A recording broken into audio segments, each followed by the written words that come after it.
Hello everyone, and welcome to our little program interview with Swamis Jyotish and Devi.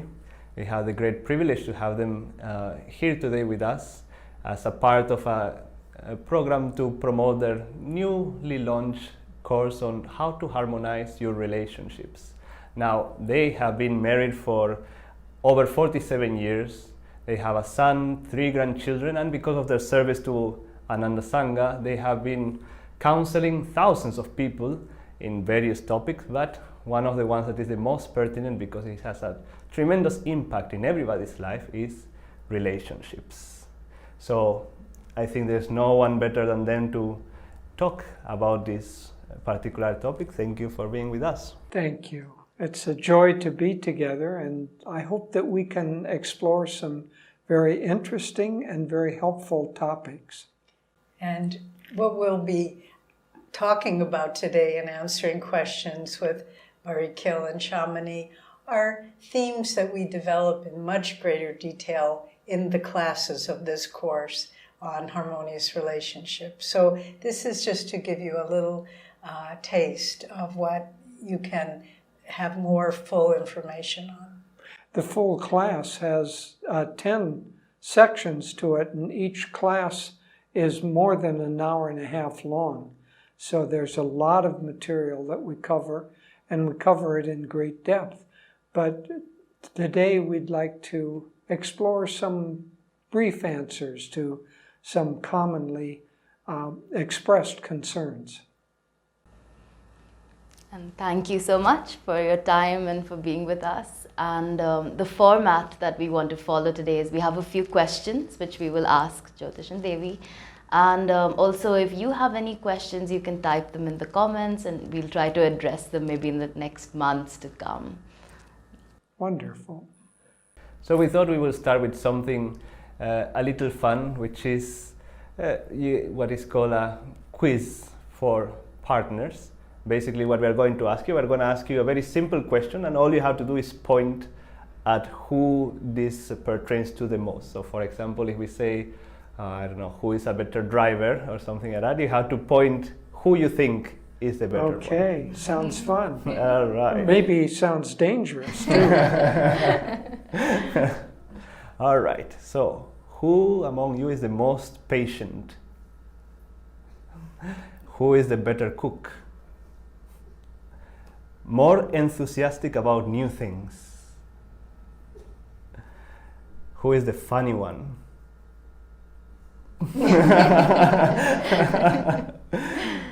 Who is perhaps a little more extrovert than the other? All right. Because you write blogs every week, who is the faster blogger? It depends on the blog. Fair enough. Who is better with technology? And who is better with the garden, a better gardener? All right. Who is a better driver? Better singer? All right. And who is the more humorous, I guess? The one question that was a little... that says that you both have a very good sense of humor, I think. So, very nice. Very nice to get to know some of these about you. So, what are we going to start? Yes. And so, a few years ago, you had told some of us the story of how you got together. And we thought that was very sweet of how Swamiji brought you together. So we thought maybe if you would like to share that with us. Okay. Yeah, Shall I start?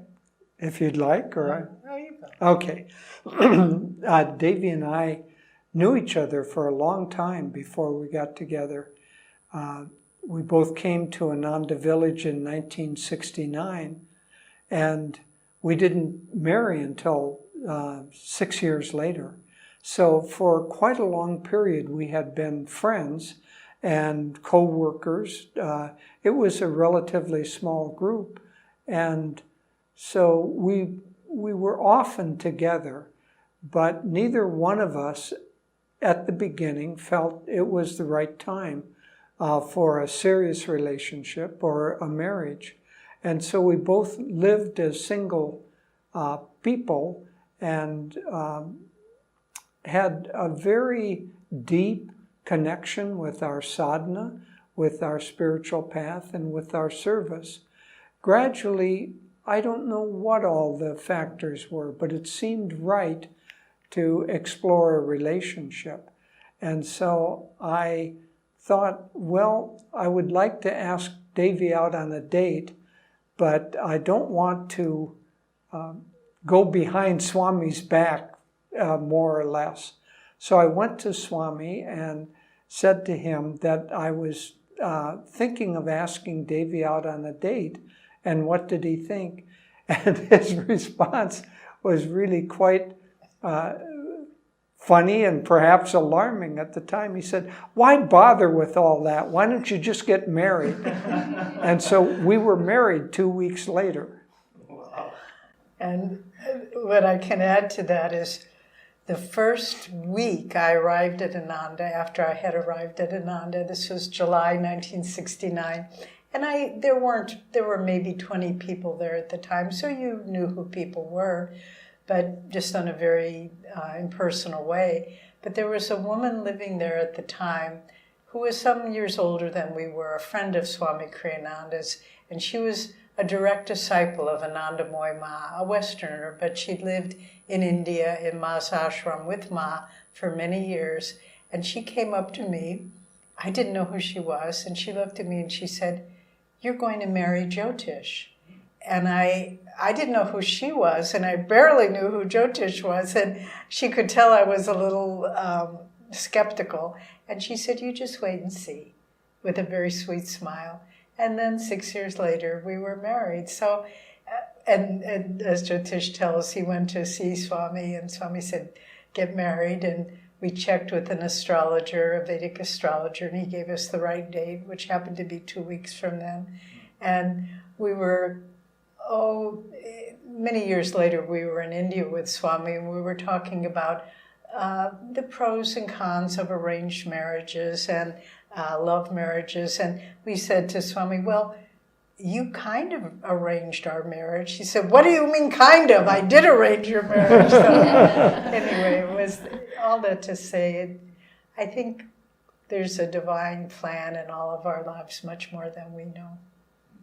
And that's such a wonderful story, actually. And for, if you may not know, but we are all disciples of Paramahansa Yogananda, whose picture is right there, and Swami Kriyananda is really our spiritual teacher who taught us, he brought to us the teachings of Yogananda very practically, and Jyotish and Devi spent how many years? More than 50 years with him. And Swami Kriyananda was a direct disciple of Yogananda.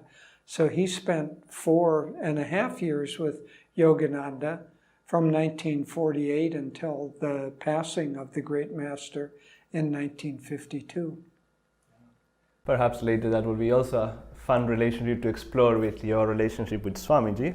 But for now, let's keep it a little more general that, it seems that all of us, all human beings, we feel that need to be with people, being with someone, and of course between the two different sexes there is a natural attraction that comes.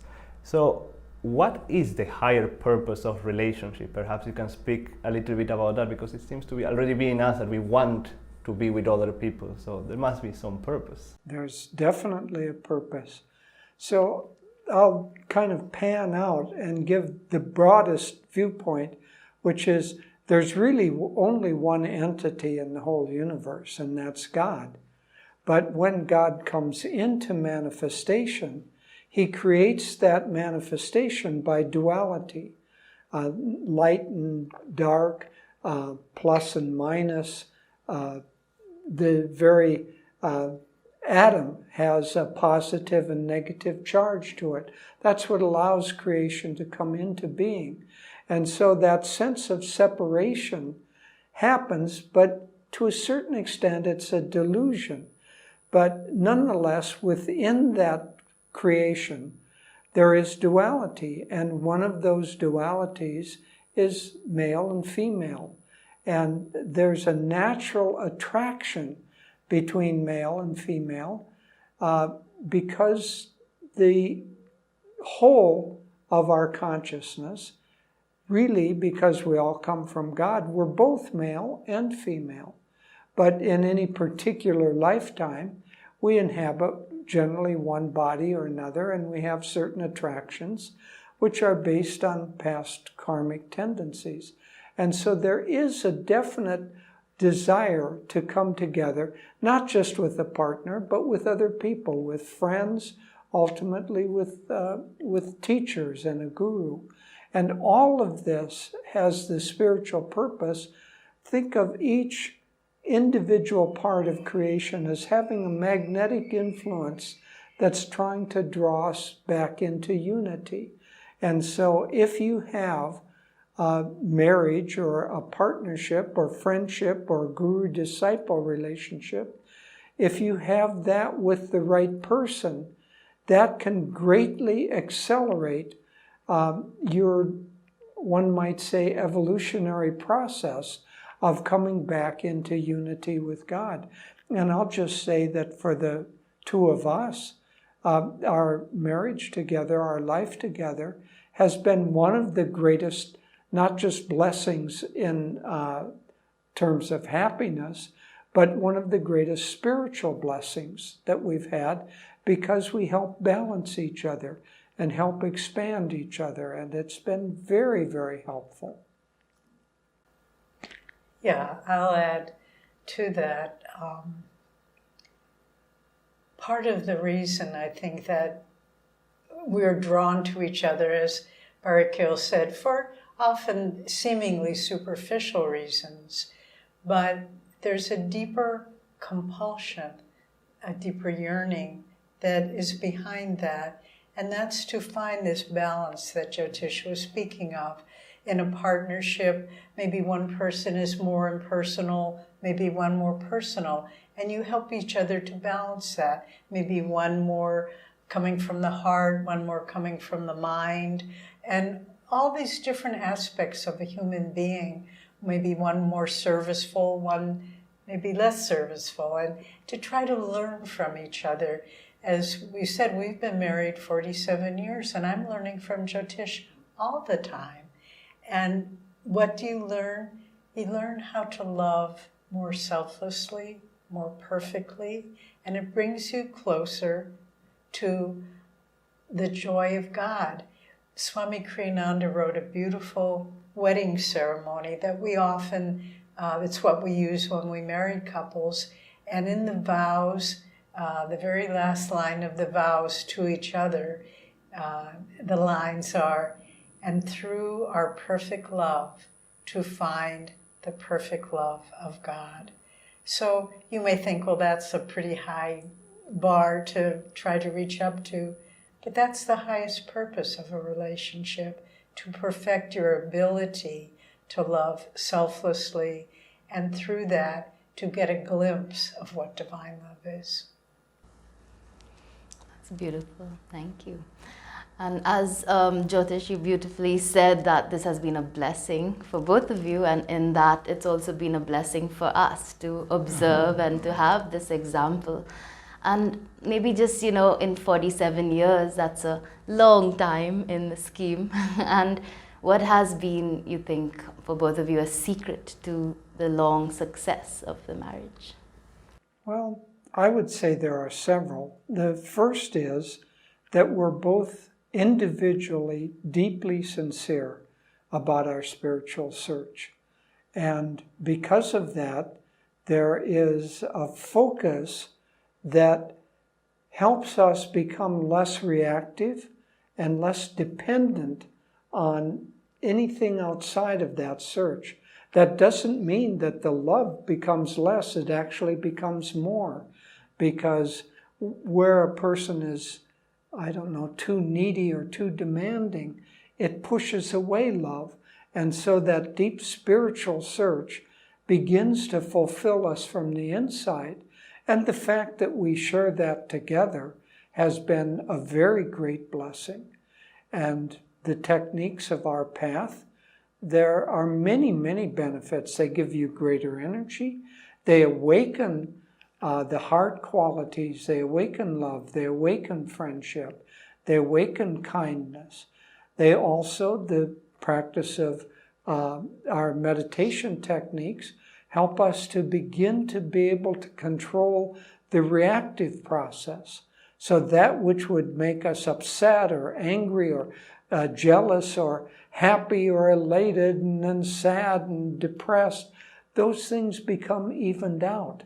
And those things, when they become less impactful, less demanding in a relationship, then the relationship has space to begin to blossom.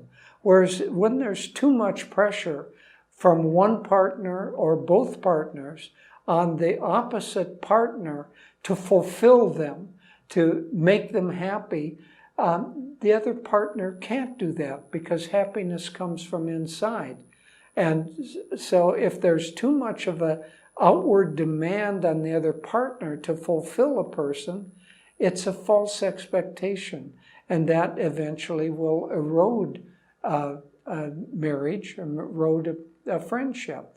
But where there's essentially, as Master put it, friendship is two equal people walking together in harmony and in the enjoyment of each other's company. And if you have friendship as the basis of your relationship, and first of all your friendship with God, then everything can begin to expand and open up and blossom. I think, as Jyotish was saying, I think even a little practice of meditation is vitally important in harmony and relationships. I see it acted out in our lives. If we do a lot of traveling to serve different Ananda groups, and I can see when we're not being able to meditate well, just little things become big issues. They become irritants. But if you have a regular practice of meditation, you can calm those down and not react. And when a disagreement arises, instead of what's the natural reaction if two people who are just very much focused on their own perspective have a disagreement? I'm right and you're wrong. No, I'm right and you're wrong. But when you have the ability to stand back and be objective, which meditation gives you, you can say, if there's a disagreement, to be objective and say, you know, you're right, I was wrong in saying that, it wasn't appropriate. And then it just goes quickly. But another thing we often laugh about, that the secret of a happy marriage is to have a short memory. So if yesterday you had a little disagreement, forget about it and just go on from there. Our Guru Yoganandaji has a recommended 9-day cleansing diet, which we have done over the years. And it's strenuous, and you can get a little irritable because toxins are being released. And so we made a pledge with each other, nothing you say during the 9 days can ever be held against you. and it makes it, but the bigger principle is, just don't hold on to past hurts. Don't hold on to past disagreements. They just are like holes in the bucket of your love, and it will drain out. Just say, that was a mistake. Maybe you made it, maybe I made it. Let's move on. If you need to begin, then begin by tolerating the differences between you.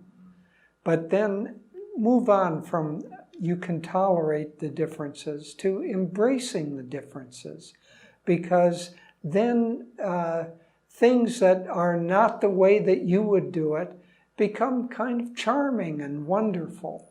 And so acceptance and more than acceptance, embracing each other is very, very helpful.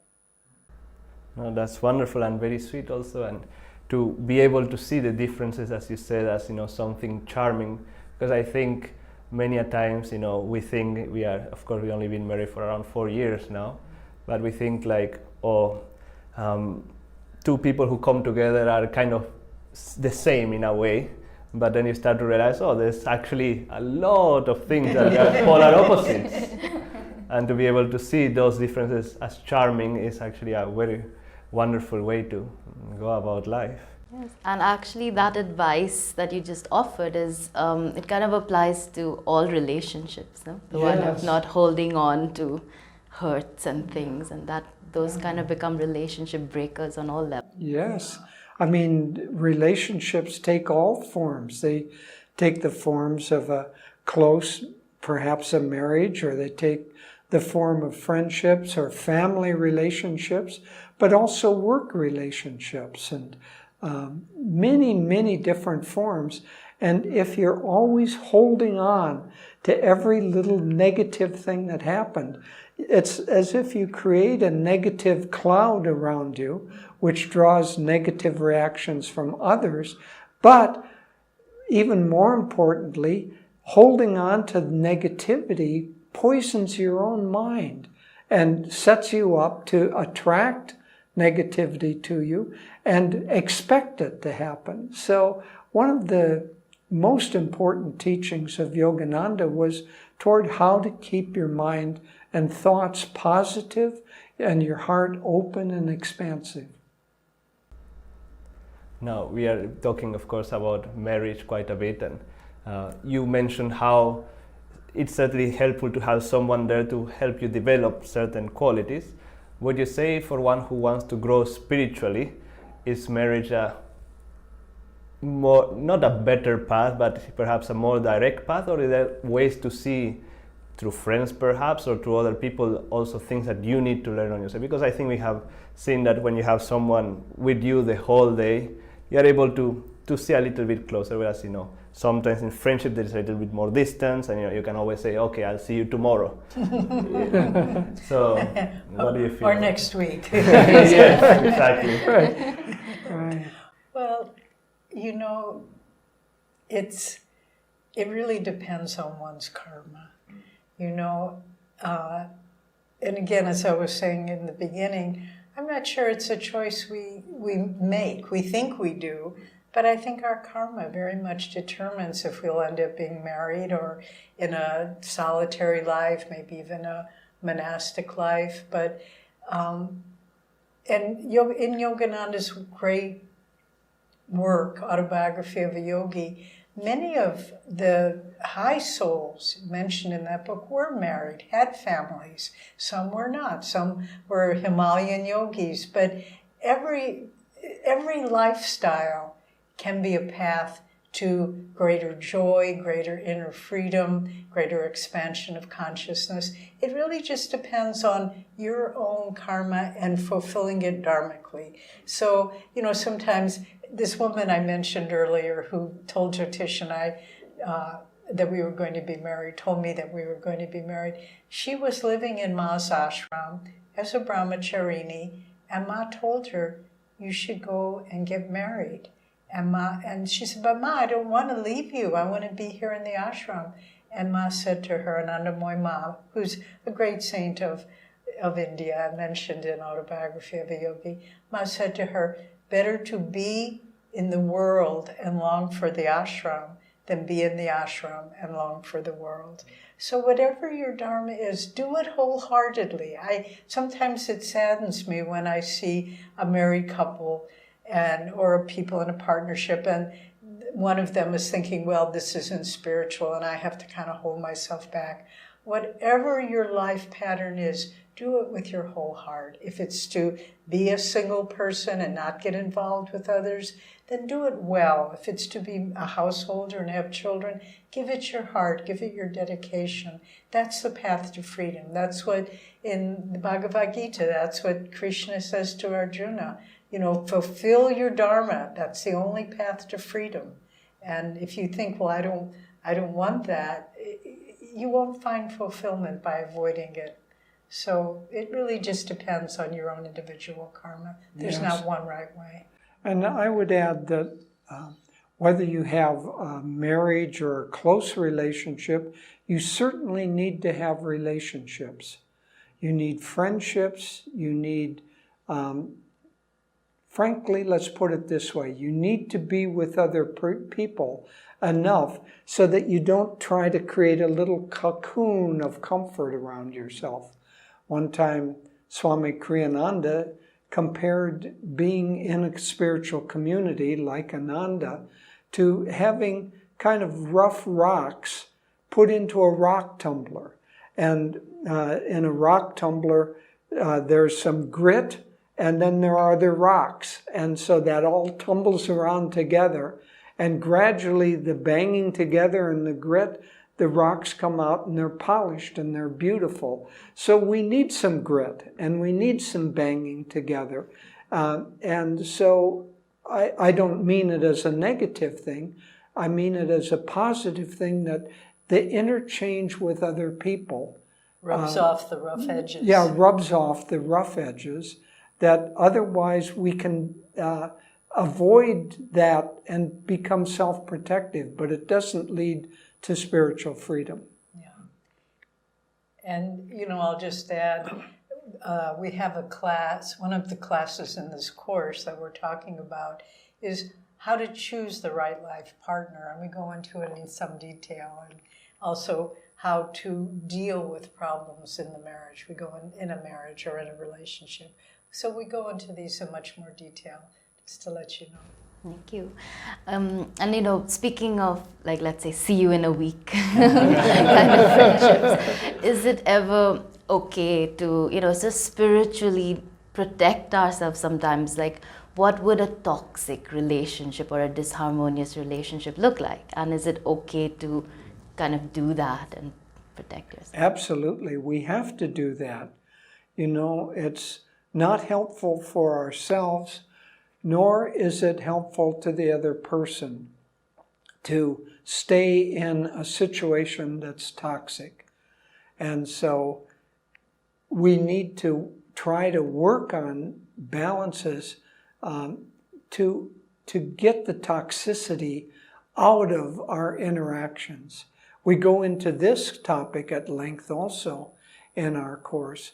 But for instance, there are often power differentials between a husband and a wife, or especially at work. There are built-in power differentials.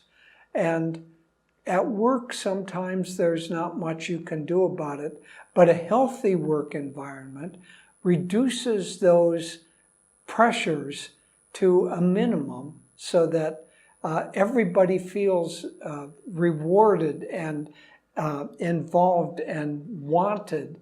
And so their energy is embraced and brought together in such a way that harmony comes out of that. In an intimate relationship or in a family relationship, another power differential that you have to watch out for is parent-children relationships. Obviously, there is a power differential, but you want to make sure that the partner or the children feel valued and feel wanted and feel loved.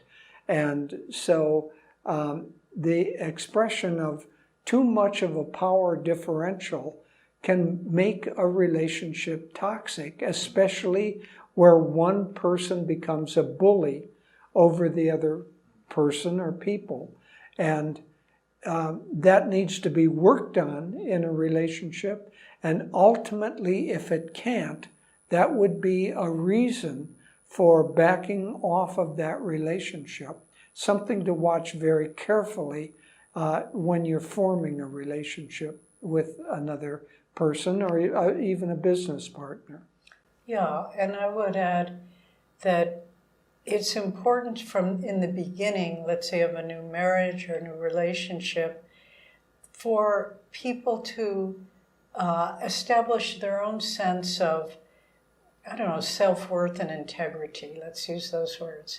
Because when you, very often, what becomes an abusive relationship doesn't start that way. But let's say the person who tends to be dominant and aggressive, maybe they'll push a little bit, maybe they'll yell at the partner, and if the partner does it, just accepts it, then they'll become more aggressive and more aggressive. So it's very important, if you see a potential for a power differential, power struggle, to, from the beginning, just say, this is who I am. I'm strong in myself, and I will not accept being diminished or put down by you. And so watch from the beginning before it gets too entrenched and maybe even physically harmful. And if you see those patterns, then stand up for yourself. And it doesn't have to be arguing, but it can be a sense of just centeredness. And again, returning to the practice of meditation, this I've seen in my own self and in many, many people that I have known throughout the world. The practice of meditation gives you a sense of your own inner strength, and so that people do not take advantage of you and do not try to dominate you and control you. So it's important to stop those patterns before they get too strong.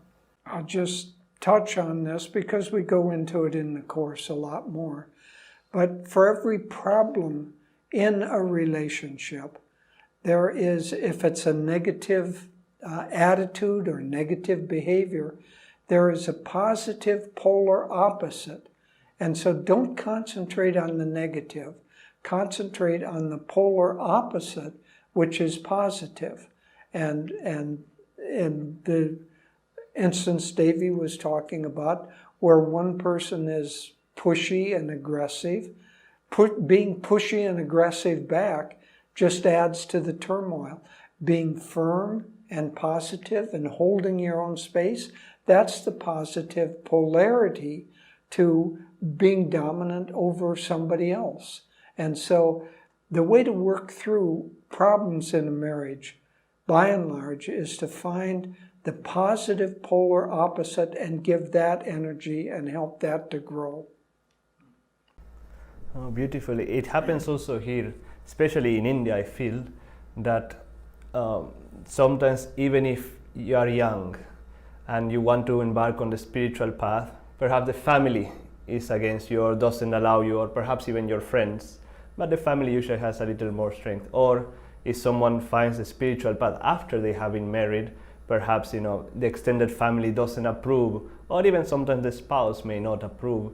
What are some recommendations, perhaps, of course, briefly, that you can give to this kind of situation? Should they keep it secret? Should they try to stand up? Or what would you think? Well, obviously, each situation is different. Where there's somebody that's so strongly opposed to what you're doing, maybe you need to keep it quiet, or maybe you need at least to hold your own space, but not in any kind of an outward pushy way. Be careful, because many times people want to force you into a kind of pattern of behavior, not for your own good, but because of some benefit to them. They want dominance over you, or they want, in the condition of parents or in-laws, maybe they want you to help fulfill something that's lacking in their life. And so they're in that sense, they're using you. And so you need to work against that, but each situation is different. How you work with it, what openings there are. Sometimes just being calm and loving can gradually open up something. Sometimes conversation, open conversation and communication can help cure things. That's especially important between two partners. With in-laws, maybe there isn't, in some cases, much of an open window for communication. But then discuss that with your partner and talk about how can we deal with this? How can we work with this situation? But always, as I say, there is some avenue of positive energy, and you need to follow that like a raindrop following the pathway back to the sea. There's always some pathway that leads to greater understanding and greater harmony. And we can think of it on different levels. With, say, a marriage partner, we had a friend who began practicing following Yogananda's teachings, and his wife wasn't interested. She became kind of jealous of the time he would spend in meditation. And he told us this story. She came up to him once and said, "Who do you love more, God or me?" And he had a wonderful answer. He said, "Because I love God, I can love you more." And she accepted that and didn't challenge him anymore. But with a family, you know, I have seen many, many examples where the family was opposed to a young man or a young woman following the spiritual path. And in the end, after maybe some dramatic resistance, they appreciated the fact that their child was on the spiritual path, and they even began taking up spiritual practices. So if you are true to yourself, and you know, this applies, it's odd when we're talking about harmonious relationships, but this theme keeps reoccurring. If you are true to yourself, to your higher self, not to your ego, then you will find the ability to be harmonious with others and for all the situations to work out nicely. So I know in my own life, my parents were not supportive when I came to Ananda and joined following a spiritual path. But over time, my mother said to me, she said, you know, I look at all the other members of our family and they all did very traditional things. But she looked at me and she said, "You're the only one that's happy." And she saw that. And so really all at the heart of it, what parents and family want for their children is for them to be happy. There may be some self-interest along the way, but when they see the joy in your life, when they see fulfillment, they come to accept it. So be true to yourself and you will uplift everyone around you. It's wonderful. You know, like you were talking about the story of the couple and the wonderful answer that the husband gave. So what about love? Meaning, you know, the movies and the stories certainly stress on love. And is that important? Is it, and how would you kind of explain it a little bit more for people to understand? Because it seems like the understanding needs to change of the concept of love. Yes. Well, yes, but you know, love is a universal force and one of the most important forces in all of creation. On a physical level, it's the force of gravity that brings two objects or multiple objects together. So love has to develop in order not only for a relationship to thrive, but for a proper spiritual evolution to happen. It's one of the most important steps of all, the developing of the natural love of the heart for a spiritual devotee. Having said that, many relationships are driven more by compulsion. They're driven by a sexual need or a social need or some other kind of a need, and that can come in and substitute for true love.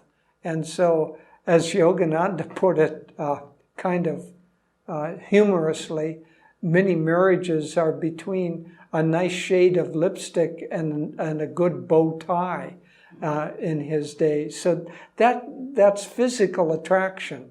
And physical attraction has a place. It is one of the things that keeps the world going. But if a long-term relationship is built on physical attraction alone, then it's not going to last. So whatever stage of a new relationship, there are kind of a whole new idea and blossoming of the heart, and all kinds of things happen in a new relationship. And by and large, it's all good, but it can't stay that way. And deeper love, deeper appreciation of the partner, deeper harmony of attitudes and of life outlook, that all has to develop, and it has to be part of what you look for in a partner. That it's more important to have a partner that works nicely with you in terms of your aspirations and your outlooks on life and your rhythms than to have somebody that's attractive physically but doesn't fit most of the other ways of something that you would like in your partner. And it's a very good question, Shamini. And, love is, there's so many different expressions of love. There's a love of a child for the parent, a love of a parent for a child, love between friends, love between a partnership, an intimate relationship. So there's so many different expressions of love. But I think one point is love evolves. Sometimes you see, particularly in movie stars, they're past their prime, but they're trying to be young couples in love. And it's not genuine, it's not sincere. Love matures over time. People mature over time. And it's so important not to just say, well, this is what love is. It's fun and it's pretty close and it's traveling. Love it's something that you can't define, and it's evolving, and it should be fresh every day. I mean, I'm not saying we're a model couple, but we work at it, and every day we try to do something little and fun together. Every day, just whatever, a little joke or a little surprise we leave for each other, and just to keep things fresh and alive. If you don't put energy and creativity into your relationship, it becomes boring and flat and uninspiring. So you have to do that. But one other thing that I'll touch on, the importance in a long-term, we're speaking of a marriage or a couple relationship, to have a little bit of distance, to not to be overly familiar all the time, that you need to kind of get centered back in yourself, and you need to respect the other person, respect their need maybe to be alone, maybe to be quiet, to respect who they are, not try to say, why aren't you like me, but as we were saying, to be charmed by who they are and respect who they are. And so a little bit of inner distance and then respect, and it keeps it. It just creates kind of like an ocean, a very smooth, beautiful surface that isn't ruffled all the time by this happened and that happened, but just a smooth, beautiful surface that the light shines on in beautiful patterns. Yeah. That's a beautiful description. It seems like in a broader meaning, later on, love is expressed also a lot through a calm feeling instead of just an emotion that perhaps we get too into it. Yeah. Well, maybe, I don't know if this is the last question or not, but maybe also you could talk a little bit, because as you say, you have a son, and how do you see the spiritual path has influenced his life, or people who are raising children? There's a tendency of, I want my child to meditate, I want my child to start now because I didn't have all those years before. I guess a little bit trying to fulfill something we wanted to. But what would you recommend, perhaps, some parents? Well, every soul is individual and unique, and a good parent needs to really tune in to the needs of the child and to see what really is the next step in their evolutionary process. Our son is a very kind, very dharmic person, and in many ways he is more of a devotee than many people that we meet who are, quote, on the spiritual path.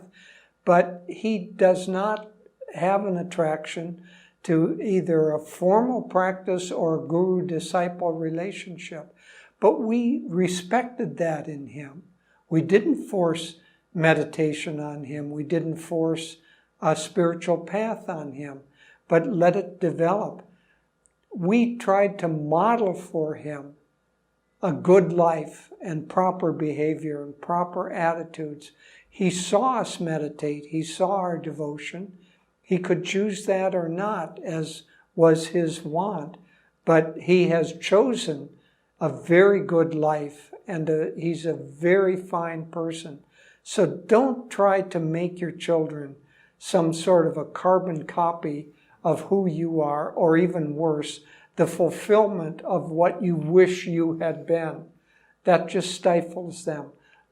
Respect every soul as unique and beautiful, and it's your job to help support the growth and help support the upward direction of your children.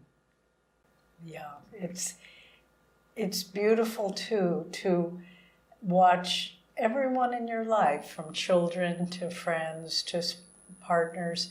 Everyone has their own journey, and we just have to support and respect that journey.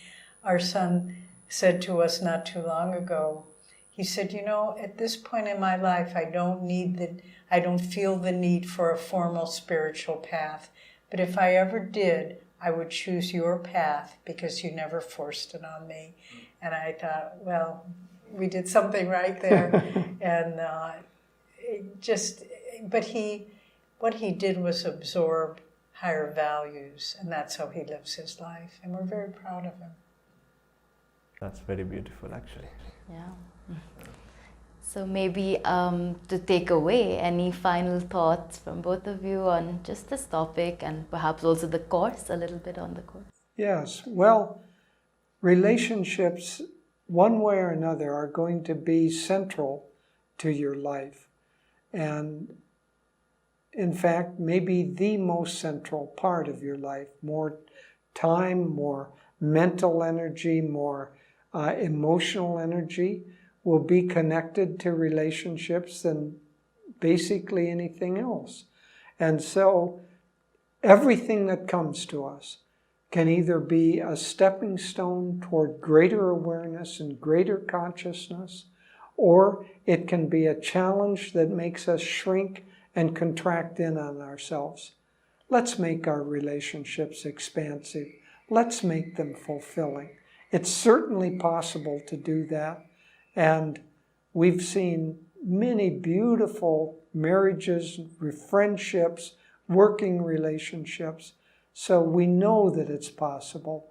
In this course, we try to give as much of different aspects, different answers, different facets of relationships as possible, so that the whole of the, one might say, universe of the question of relationships and spiritual evolution is explored in full detail.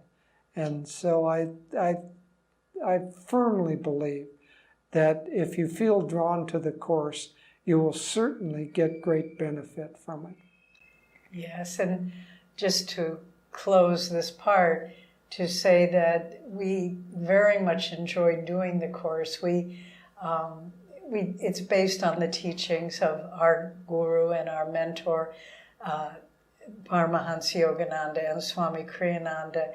And as we were preparing each lesson, we would dive deep into what they had to say, and then also from our own experience. And as the course, as we prepared it, we just realized how helpful it would be to people, how to raise your children, how to draw the right life partner, how to deal with death and loss, the purpose of relationships, how to find harmony in the workplace. Many, many topics are covered, and there's something for everyone. And we hope you can join us, because it was a joy for us to create it, and I think it will bring benefit and insight into your life. So thank you for spending this time with us. Thank you so much for all this time, and we do still have one more surprise, but as I mentioned about the wonderful course, right after this we will show you on the screen a little bit the outline of the course and how you can register. And right now there's a special discount because we are launching it in India for the first time. So it's the best opportunity you have to subscribe to this. It's a self-paced course, even though you'll get one module every week, but you can do it at your own pace. There is no compulsion of just going 1 week, 1 week, 1 week. You can do it every 2 weeks, every 3 weeks. Really, it's at your own speed. But the thing is that you have to do it. If not, it will not work. But more information we will show you now on the screen, as well as a special testimony that we have prepared for you. One of the things that some of us are very excited about is doing the course together. So some friends are kind of joining together and they want to kind of study, or we too would like to study that. Great idea. Yes, and then have a discussion on it. You know, I also want to add that the cost of the course, I think, is quite minimal, but all the proceeds go to Ananda India to support the work here. Yeah. So we thought that since they spoke about fun and how important it is for relationships, that we will do a little what is called rapid fire questions. So we'll ask you a very simple question, and you have to answer the first thing that comes to your mind. Perhaps one word, perhaps a short phrase, and let's see. Okay, let's see what happens here. You ask one of us or both of us? Smart for both of you, so it's a question about each other. Okay. So we'll mix and match. Okay, sounds good. All right, so this is for both of you. What is a quality that you feel is most magnetic in a relationship? Sincerity. Joy. We can do one. Okay. What do you feel is a main friendship breaker? Unrealistic expectations toward the other person. Self-centeredness. Okay, describe your partner in one word. Beautiful. Inside and out, that's more than one word. Profound. Now this is a question for Devi about Jyotish. It's a silly question, perhaps, that what is Jyotish's favorite color? Blue. That's easy. And now for Jyotish, what is Devi's favorite painting of yours? I think my latest one, called The Light of Divine Love. We will try to show it on the screen if someone can put it on at the end. Yes. All right, and for Jyotish, what is Devi's favorite vacation place? Hawaii. And for Devi, what is Jyotish's favorite dish that you cook? Whoa, there's lots of them. Okay, I'll try to think of his very favorite.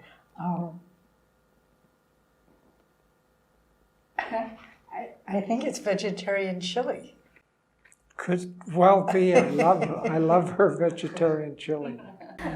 I'm sure Jyotish doesn't have one favorite dish. No. Otherwise, she'd cook that one thing all the time. It'd get boring for her and boring for me. Very good. I think those were the questions. Yes. So thank you once again for being with us. It's been a joy. You've done a wonderful job. Yeah, thank you. This was fun. Very fun. It was great fun for us and a blessing to be with you always. And thank you all for joining us. And more information we will share right now with you on the screen.